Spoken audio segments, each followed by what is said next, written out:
Tere kõigile ja tere vaatama ja kuulama coachingu kolmapäeva teist osa. Te loodetavasti olete esimest osa juba näinud, aga kui ei ole, siis pole ka hullu, võite ka teisest osast alustada. Mina olen Birgit Kirsimägi ja olen siin koos kahe koolitajaga, Agnese ja Eikega, kes on kokku pannud coaching ja teenuse disain juhtidele koolituse. Ja täna me räägime sellisel huvitaval teemal nagu innovatsioon. See on sõna, mida absoluutselt kõik teavad, just nagu mõistavad, aga võib-olla vahel päris hästi ei mõista ka. Aga enne kui me üldse hakkame sellest rääkima, et võib-olla Eike ja Agnes, te natuke räägite iseendast, et kuidas te jõudsite siis vastavalt teenuse disaini ja coachinguni.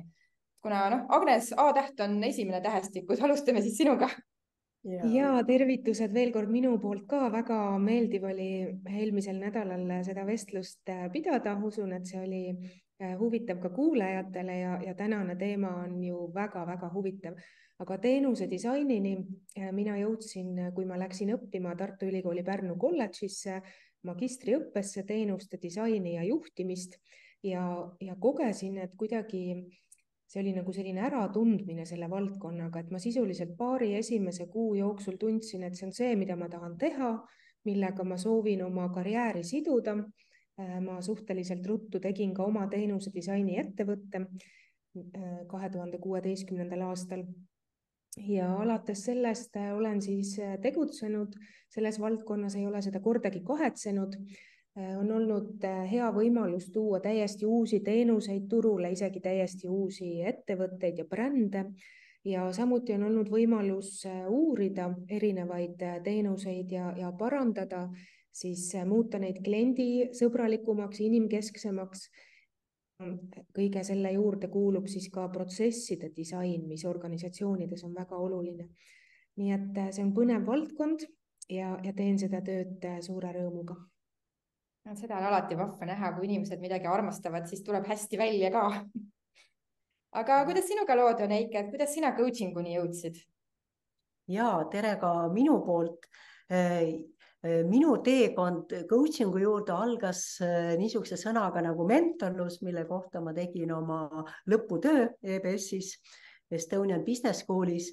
Ja kui ma mentorlust uurisin oma lõputöös, siis mind kõige rohkem köitis üks niisugune pool, mida siis nimetatakse vaike teadmiseks. Et inimeses on olemas niinimetatud tacit knowledge, et see on see, et ta ise ka ei tea, mida ta teab, aga see ilmutab kas siis mingisuguses situatsioonis või mingisuguses praktilises tegevuses. Ja ma olin kuidagi... Ma mäletan seda energiat, millega ma siis seda oma lõputööd tegin ja sellest lõputööst sündis võib-olla ka tänu sellele heale energiale sündis niisugune töö, et see sai ka väikseid auhindu ja siis tuli ka 2 kirjastust, kes ütlesid, et nad tahaksid välja anda ühe Eesti autorite siis mentorraamatu ja nüüd sündis raamat ja kui raamat sündis, siis tulid inimesed minu juurde sooviga saada personaalset mentorlust. Aga siis mul tekkis natukene niisugune hirm, et järsku ma ikkagi ei oska neid inimesi aidata, järsku keegi hakkab nutma, et mis ma siis teen.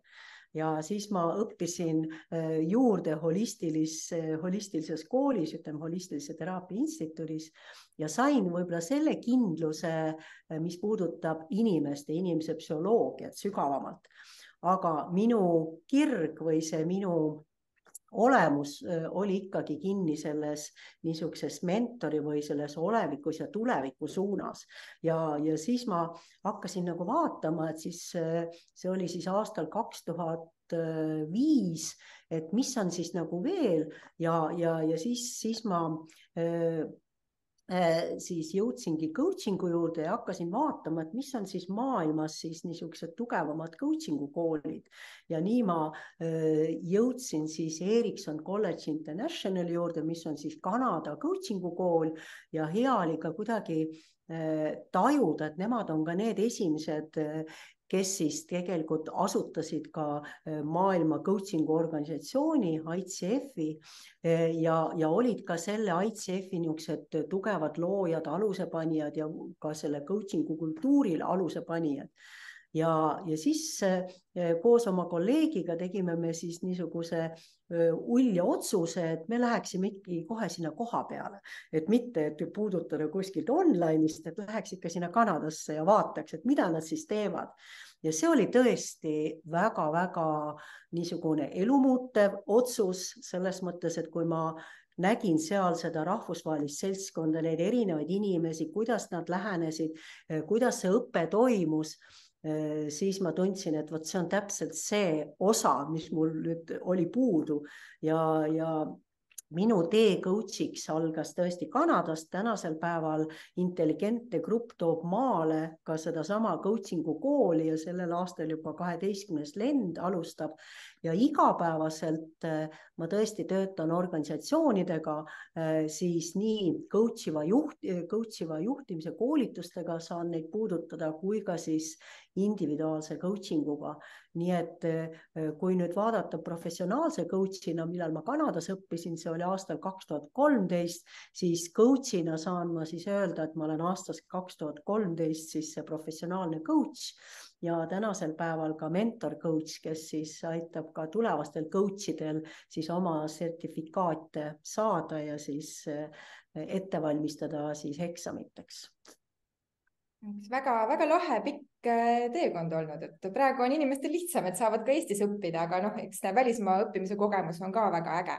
Kuulge, aga läheme nüüd selle innovatsiooni juurde. Mis imevärki loom see innovatsioon siis tegelikult on, et vahel seda justkui peetakse nagu eesmärgiks omaette, et me peame olema innovaatilised, aga milleks seda üldse vaja on ja kuidas coaching'u ja teenuse disaini meeskondadega coaching'u ja teenuse disaini tehnikatega saab meeskondades innovatsiooni arendada. Teike, kas sina tahad alustada? Ja üldse, et mis see innovatsioon on, et minu jaoks on innovatsioon hästi käsikäes intuitsiooniga. Et selleks, et see innovatsioon saaks tekkida, innovatsioon siis kui mingisuguse konkreetse idee elluviimine või idee protsessi kujundamine, siis väga tihti eelneb sellele niisugune intuitsioon. Ehk siis me kõigepealt püüame üles leida, kas siis individuaalselt või meeskonnas, mis on see idee ja see intuitsioon tekib kuidagi selliselt, et inimestes on hästi palju neid teadmisi ja siin on hästi suur roll coaching'u poolel, kus coaching saab käivitada ja tuua nähtavaks seda, mis on juba inimese sees peidus olemas. Ja sealt, kui ta nähtavaks tuleb, siis kuskilt võib tekkida niisugune, inglise keeles on hea sõna insight, et vau, see on täpselt see asi, mida nüüd tahaks teha ja kliendile pakkuda. Ja sealt, kui see hea idee on olemas, siis tõesti saab see innovatsioonina siis seda asja ellu viia. Ja coaching'us on siin küll väga-väga palju erinevaid tööriistu, mis minu üks niisuguseid lemmikuid tööriistu on ja mis ka me seal koolitusel tutvustame ja püüame seda praktiseerida, on siis Disney strateegia, kus siis just niimoodi väikeste meeskondade on ta väga-väga mõjus, kus siis meeskonnad vaatavad siis erinevast vaatenurgast seda oma teenust või seda oma ideed, mis neil siis on sündinud.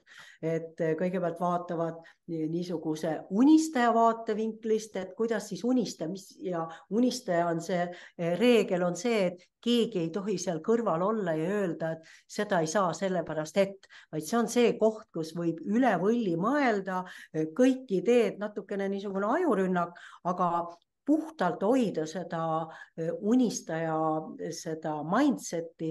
See ei ole väga kerge tihti, et ma olen hästi palju meeskondade juures olnud, kus nii kergesti tuleb see mingisugune pahurtoon, et ärge niisugust jama rääkige, et see ei ole üldse võimalik. aga Disney kogu see mõte oligi see, ega tema puutus sellega kokku, et need, kes ütlevad, seda ei saa sellepärast ette, et nendel on ka suur väärtus, aga nende väärtus ilmneb teises kohas, puhtalt selles kohas, kus peabki vaatama, miks seda ei saa. Ja seda vaatenurka nimetatakse kriitikuks. Ja kriitiku ja unistaja vahel on siis realist. Realist on see, kes võtab selle unistaja niisuguse suure pildi ja vaatab seda, kuidas seda oleks võimalik nüüd ellu viia. Kõik, missugused on tegevused, ajakavad, kuidas me seda võiksime teha. Ja siis tuleb mängu see kriitik ja selle kriitikut kolmandat vaatenurka, seda võibki nimetada niisugune valgustatud kriitik, et ei ole niisugune, et seda ei saa sellepärast teha, vaid ta on heatahtlik, ehk siis ta toob välja need ebakohad, kus on nõrgad kohad, võib-olla keegi planeerib ajaliselt asju üle, võib-olla ressursiliselt ei ole asju läbi mõelnud ja meil on vaja seda kriitilist pilku, aga seda kriitilist pilku ei ole hea kokku panna selle unistajaga ja tarkus ongi see, et unistajaga kohtub ainult realist, mitte kunagi kriitik, et see teenus saaks selliselt ellu viia, et see on võib-olla üks niisugune näide, kus siis coachingu tööriistana saab siis kasutada siis koos teenuse disainiga. Hästi põnev, ma hakkasin ennast kohe selle kriitikuna tundma niimoodi, sest jah, mul on vist oleks väga raske nende unistajatega otse kokku puutuda, sest mina olen alati see ütleb, et ei tea, kas ikka saab niimoodi. Aga mida sina sellest teemast arvad, et innovatsioon on vajalik, ilmselt on, ja kuidas teenuse disainitehnikad siis sellele kaasa aitavad? Ja innovatsioon on mul üks lemmikteemasid, ma isegi soovisin oma magistritöö sellega siduda lõpuks. Magistritöö oli küll ligipääsetavuse teemal, aga enne ma jõudsin uurida erinevaid teadusartikleid ja teha nii-öelda pool sisust juba valmis kirjutada. Et innovatsiooni juured on siis ladina keeles innovare ja see tähendab midagi uuendama või muutma. Ja sisuliselt selle algne mõte, mis ka tänapäeval püsib, on nagu mitte kunagi lõppev püüdlus uuenduse poole. Ja kui me nüüd mõtleme ärist, ettevõtlusest, siis miks on uuendus kasulik, ta tõmbab tähelepanu. Meie eesmärk on, et kliendid paneksid tähele just meie tooteid, just meie teenuseid ja sellepärast otsitakse seda innovatsiooni. Teisest küljest otsitakse ka innovatsiooni, et kuidas midagi paremini teha, paremini kui konkurendid, et saada seetõttu siis eelis. Ja natukene võib-olla veel, kellele meeldib ajalugu ja selline etümoloogia sõnadel või siis kõige esimesena inglisekeelses kirjanduses sõna innovatsioon ilmus 1553. aastal, kus siis oli John Brande raamatus The History of Quintus Curtius, mis oli siis inglisekeelne tõlge Rooma ajaloost, kus peategelaseks siis Aleksander Suur. Nii et eelkõige esimene innovatsioon, mis siis nii-öelda seostati inglisekeelses maailmas, oli siis Aleksander Suurega. Ja üldse me teame, et tema oli suur väejuht ja riikide vallutaja, et väga palju innovatsiooni, eelkõige tehnoloogilist innovatsiooni tulebki kõigepealt sõjatööstusest, enne kui see jõuab nii-öelda masside hulka ja tavalisse tööstusesse või teenusmaailma. Ja siis oli veel huvitav, et järgmine kord, millal mainiti innovatsiooni 16. sajandil, oli seoses religiooniga, ehk siis Calvin väitis, et tema ja nagu seisis selle eest, et siis religioonis toimuks innovatsioon. Nii et see protestantlik liikumine oli siis järgmine ja sealt edasi juba võttis Shakespeare selle üle oma kuningas Henry IV teoses, nii et sealt edasi see läks selline väikene huvitav vaade innovatsiooni. Aga innovatsiooni osas on nii poolt kui vastu väiteid. On eriti haridusvaldkonnas on võib-olla sellist ebausku või mitte ebausku, aga selliseid kõhklevust, kuna pikalt nad on kogenud, et arvatakse, et innovatsioon on siis, kui me võtame kasutusele mingi uue tehnoloogilise vahendi ja näiteks siis Nigel Grosscomb on kritiseerinud seda oma teadusartiklis, kus ta uuris, et kui grafoprojektorit promoti kui suurepärast haridusinnovatsiooni uuendust, et nüüd on meil suur haridusinnovatsioon, suur revolutsioon hariduses, siis tegelikult seda ei toimunud ja meil on tulnud järjest, tänapäeval on siin need arvutid, tahvlid, et kui palju see nüüd õpetamismetoodikas revolutsiooni või innovatsiooni toob, et selles on kaheldud, aga ärimaailmas on natukene teised seadused ja mulle endale väga meeldib Peter Druckeri nagu selline käsitlus, kuidas tema innovatsiooni näeb. Nimelt tema väidab, et 90% juhtudest on innovatsioon protsess ja seda saab siis nagu teadlikult esile kutsuda ja kuidas siis seda kutsuda esile on süstemaatiline innovatsioon ehk eesmärgipärane ja organiseeritud muutuste otsing.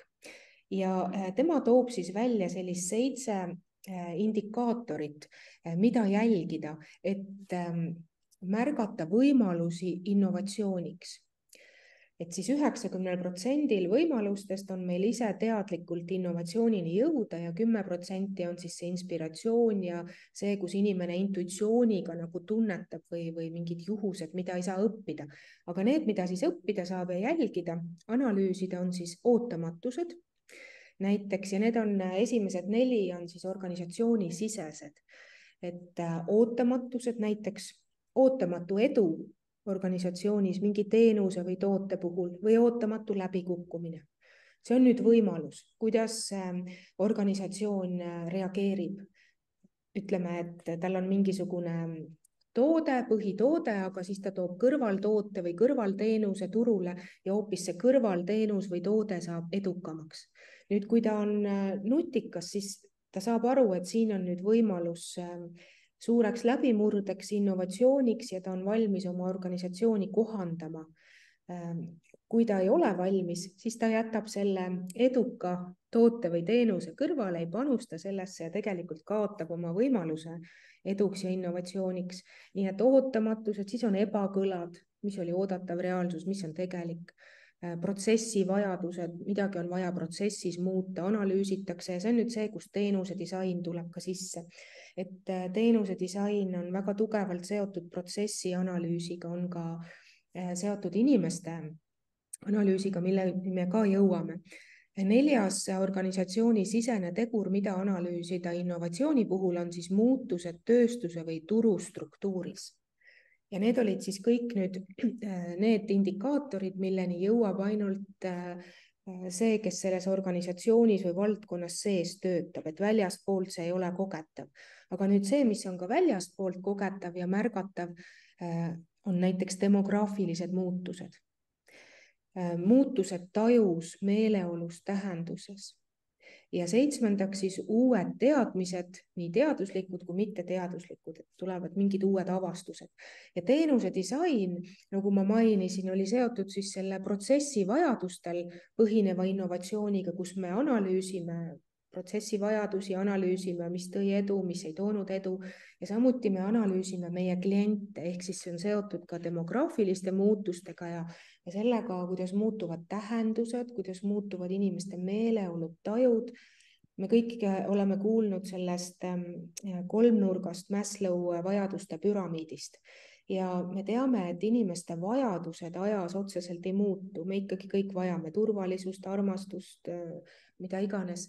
Aga muutuvad viisid, kuidas me seda soovime. Ja vaat siin on just teenuse disaineril väga oluline roll uurida kliente, et mõista, kuidas klient soovib, et täna tema vajadust rahuldatakse. See, mis eile töötas, ei pruugi enam täna töötada, sest ühiskond ja keskkond muutub ja see muutub ka kliendi elus ja see viis, võib-olla ka kiirus, kuidas ta soovib, et teda teenindatakse, muutub ja organisatsioonid, kes suudavad sellega kohaneda, need jõuavad ka innovaatiliste teenusteni ja eduni, kes ei suuda kohaneda, need paratamatult hääbuvad või jäävad konkurentidele alla. ja teenuse disainis siis, kui innovatsioonist rääkida, kõige suurem väärtus tulebki sellest analüüsimise faasist. Teenuse disainis on selline tööriist nagu topeltteemant ja seal on siis esimene teemanti pool on, kus me uurime olemasolevat organisatsiooni, olemasolevaid kliente, olemasolevaid protsesse ja püüame leida takistusi, püüame leida ka võimalusi. Ja teine pool teemantist on siis see, kus me oleme mingit taipamiseni jõudnud, me näeme, mis on väljakutsed ja nüüd me hakkame siis looma uut teenust, laseme oma ideed valla, nagu siin ka Eike rääkis, kasutame erinevaid vahvaid tööriistasid ajurünnakutes, aga siiski see innovatsiooni, ma väidaksin, et innovatsiooni eostamine või see alge toimub just seal analüüsi faasis.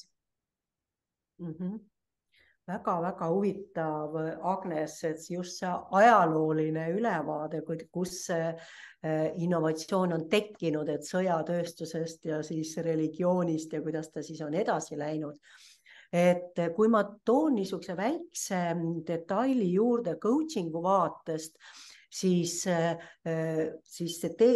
innovatsioon on ju tegelikult protsess, kui me seda teenust ja nagu sa ütlesid, et see analüüsifaas on kõige olulisem, kus siis see seeme eostatakse niinimetatud, siis coachingu puhul coaching on ka ju tegelikult protsess ja coaching tajub, hästi palju on coachingu tööriistu, kus ta siis erinevates etappides, võikski nimetada seda analüüsi, kui see coaching vaatab alati niisugust, võiks öelda visioonipilti kõigepealt, et missugune on see suur pilt ja siis tunnetades neid erinevaid etappe või faase nii tunde tasandil, keha tasandil kui ka siis mõistuse tasandil ja see on hästi hämmastav, kui minnakse läbi nende erinevate protsesside, erineva selle ka toote elukulu, siis inimene siis tunnetab ise ja vot see on see koht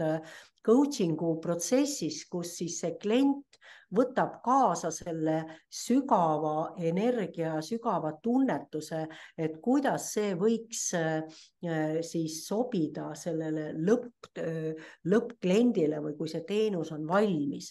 Et ma näen siin hästi palju seda niisugust, et ühisosa teenuse disainiga ja kus see teenuse disain läheb ekstra veel sellesse analüüsifaasis, aga coaching siis võtab ta eraldi too niisugust analüüsifaasi, vaid võib-olla rohkem, mida coaching nagu tähelepanu fookusesse paneb, on see visiooni või selle suure pildi või mõnikord isegi öeldakse, et see on nagu sihifaas, sest et me ei saa ka väga kitsalt vaadata ühte eesmärki, et me tahame seda, sest kui me kõiki neid etappe tunnetame, siis võib-olla see eesmärk on liiga kitsas ja sellepärast ongi ta siht, et on ka mõned coachingu suunad, näiteks generative coaching, mis on Robert Tilts, kes on NLP meister, et tema toobki just selle välja, et sa ei saa siis võtta seda eesmärki liiga kitsalt, aga sa pead suutma seda eesmärki võimalikult, võiks öelda, võimalikult laialt tajuda või tunnetada, sest ka ajuteadlased ütlevad, et kui ma suudan ette kujutada, siis ma suudan, et kõigepealt asjad sünnivad selles, et tekib see pilt või see visioon ja siis alles hakkab ta materialiseeruma siis reaalse teenusena või reaalse asjana. Et hästi huvitav on see, kuidas siis teenuse disainil ja coachingul on nii palju seda ühisosa ja samas jälle niisuguseid täiendavaid osi, jah, et see oli nii vahva, et sa selle ajaloolise poole sinna tõid, et see oli kuidagi nii väärtuslik praegu. Ja minu kui suure ajaloo fänni jaoks oli see ka äärmiselt huvitav, et see tavaliselt, kui sa mõtled nagu religiooni peale, siis see võib-olla ei ole esimene asi, mida sa seostad innovatsiooniga, aga nii nagu Agnes sellest rääkis, et see oli tegelikult äärmiselt loogiline. Hästi. Ja. Aga suured tänud teile. Ma arvan, et meil tänaseks on aeg otsad kokku tõmmata. Et aitäh kõigile, kes meid vaatasid, kuulasid. Palun laikige, jagage, kommenteerige. See teeb meid väga rõõmsaks ja loodetavasti teie sõpru ja kolleege ka. järgmisel kolmapäeval oleme tagasi juba uue teemaga, milleks on muutused ja ebakindlus ja kuidas sellega tänapäeva maailmas siis toime tulla, loomulikult coaching'u ja teenuse disaini tehnikate abil. Ja ärge siis unustage ka koolituse infot vaatamast, et coaching ja teenuse disain juhtidele tulemas 18. oktoobril, et rohkem infot meie kodulehelt intelligentne.ee. Aitäh ja kohtumiseni järgmisel kolmapäeval. Kohtumiseni.